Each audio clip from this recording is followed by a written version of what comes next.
तो अभी हम बात कर रहे हैं किस बारे में, तो पुष्यभूति वंश के बारे में बात करेंगे, ठीक है। पुष्यभूति वंश, इसको हम क्या बोलते हैं, वर्धन वंश ही बोलते हैं, ठीक है। मैं टीके भी नहीं कर रहा, मैं सिर्फ पढ़ रहा हूँ, ठीक है। और आप मुझे जब इसको सुनूंगा, ठीक है ना, तो सिर्फ मैं जिस हिसाब से मैं पढ़ रहा हूँ, ठीक है ना, जिस हिसाब से मैं रिकॉर्ड कर रहा हूँ उस हिसाब से सुनूंगा। मैं एमसीक्यू फॉर्मेट में इसको रिकॉर्ड कर रहा हूँ, ठीक है। तो एमसीक्यू फॉर्मेट में इसको सुनकर याद करूँगा, ठीक है, ताकि याद भी हो जाए।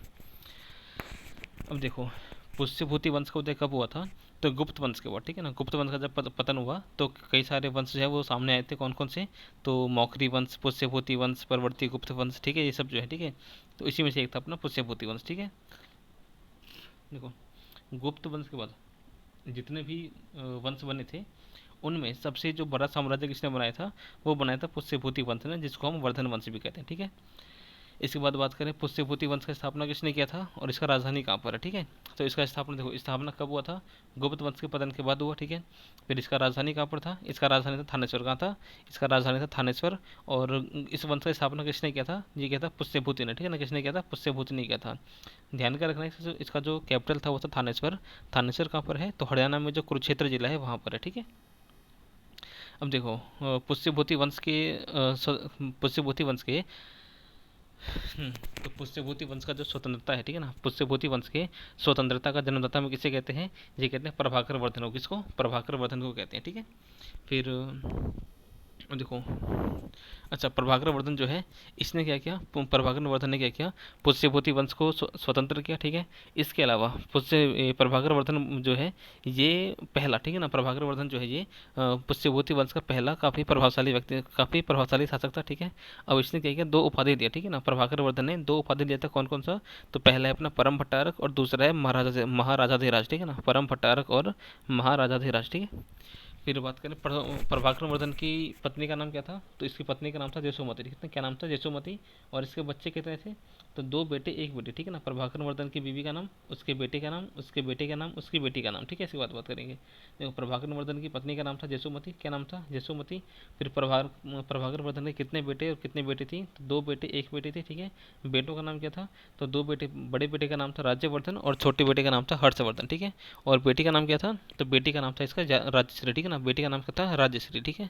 अब ध्यान का रखना है कि राजश्री का शादी किससे करवाया, ठीक है ना, प्रभाकर वर्धन ने अपनी बेटी जो है राजश्री, इसकी शादी किससे कराई थी, तो मौखरी वंश, कन्नौज में मौखरी वंश के राजा थे ग्रह वर्मा, ठीक है ना, कन्नौज क्षेत्र में मौखरी वंश के जो राजा थे ग्रह वर्मा, उसी से अपनी बेटी का शादी करवाया था प्रभाकर वर्धन ने, ठीक है। अब देखो, ध्यान का रखना है, मालवा के शासक थे देवगुप्त, ठीक है ना। मालवा, देखो ये जो ग्रह वर्मा, ठीक है ना, ग्रह वर्मा कौन है, तो कन्नौज में मौखरी वंश का राजा है ग्रह वर्मा, ठीक है। और इसने क्या किया, ग्रह वर्मा की शादी किससे हुई थी, तो प्रभाकर वर्धन की बेटी राजश्री से शादी हुई थी, ठीक है। अब ध्यान का रखना है कि मालवा के जो शासक थे देवगुप्त, ठीक है ना, मालवा के जो शासक थे देवगुप्त, इन्होंने क्या किया, इन्होंने मालवा के शासक देवगुप्त ने क्या किया, देवगुप्त ने ग्रह वर्मा को जान से मार दिया, ठीक है। और राजश्री को क्या किया, जो प्रभाकर वर्धन की जो बेटी है राजश्री, इसको क्या किया, कारागार में डाल दिया, ठीक है।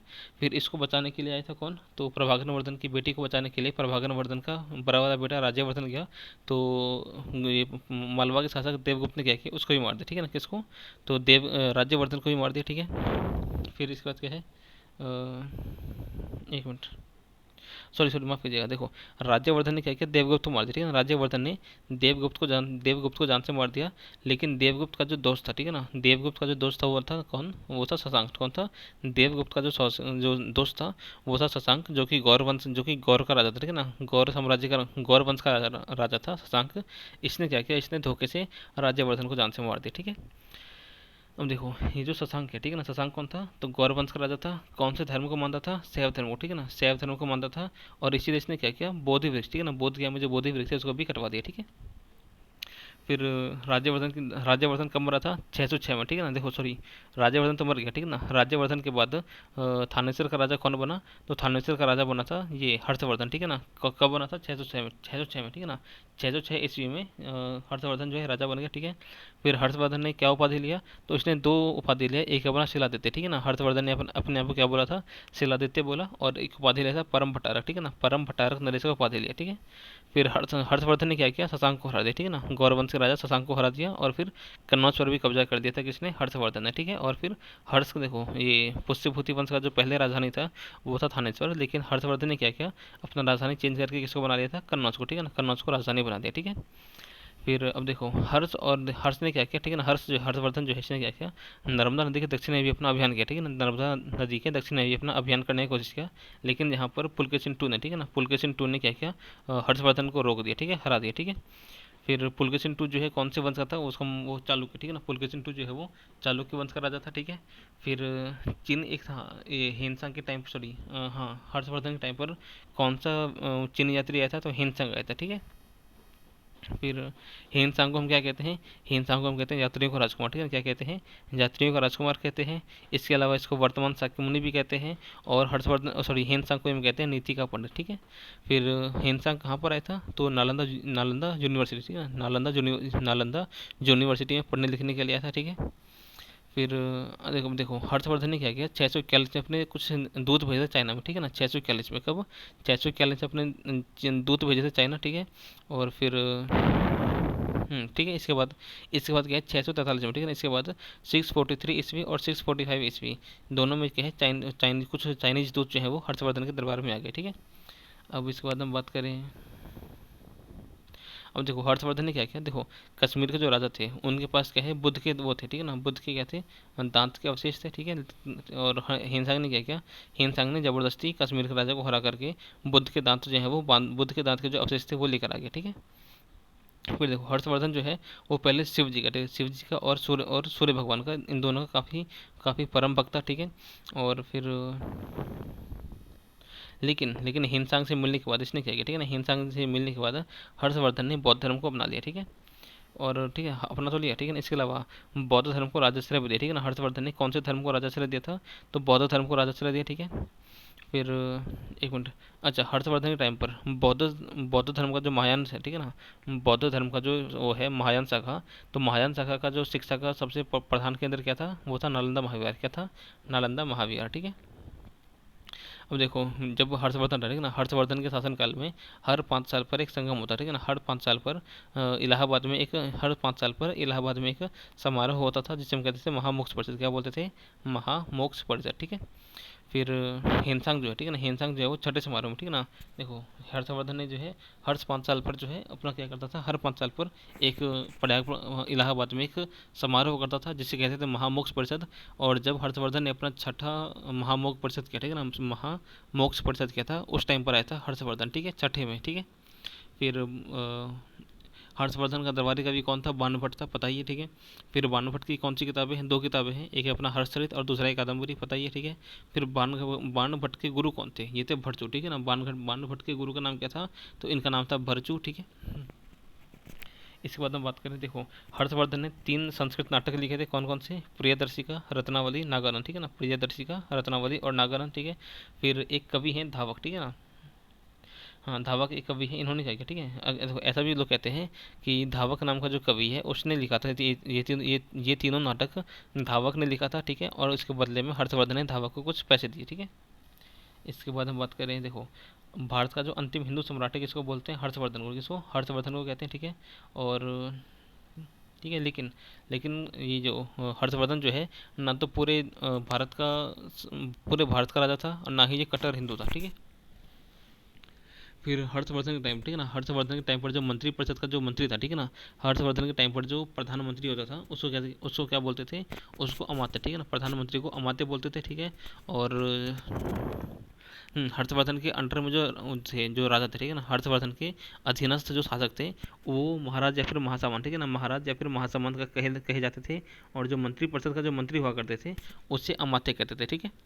फिर इसने क्या किया, ठीक है ना, हर्षवर्धन ने क्या किया, अपने साम्राज्य के प्रशासन के लिए, ठीक है ना, अपने साम्राज्य के प्रशासन के लिए अपने साम्राज्य को कई भाग में बांटा था। जो प्रांत है यानी कि स्टेट लेवल, उससे कहते थे भुक्ति, क्या बोलते थे, भुक्ति, ठीक है। इसके अलावा जो, ठीक है, अच्छा, भुक्ति का जो शासक है, ठीक है ना, प्रांत या फिर भुक्ति का जो शासक है उसको क्या बोलते थे, उसको ऊपरी या फिर राष्ट्रीय, ठीक है ना, ऊपरी या फिर राष्ट्रीय बोला जाता था, ठीक है। इसके बाद हम बात करें, ठीक है, भुक्ति जो, ठीक है ना, भुक्ति हो गया प्रांत लेवल का। उससे छोटा क्या होता है, उससे छोटा होता था जिले, ठीक है ना, जिला यानी कि डिस्ट्रिक्ट, ठीक है। फिर जिला को क्या बोलते थे, विषय, ठीक है ना, जिला को विषय बोलते थे। और जिले का जो प्रमुख व्यक्ति होता था उसको कहते थे विषयपति, क्या बोलते थे, विषयपति, ठीक है। अब देखो हर्षवर्धन के टाइम पर प्रशासन की सबसे छोटी इकाई क्या थी, ये थी ग्राम, ठीक है ना। हर्षवर्धन के टाइम पर प्रशासन की सबसे छोटी इकाई जो थी वो थी ग्राम, ठीक है। और ग्राम का शासन कौन संभालता था, तो ग्रामाक्ष पटलिक क्या था, ग्रामाक्ष पटलिक जो है वो ग्राम का प्रशासन संभालता था, ठीक है।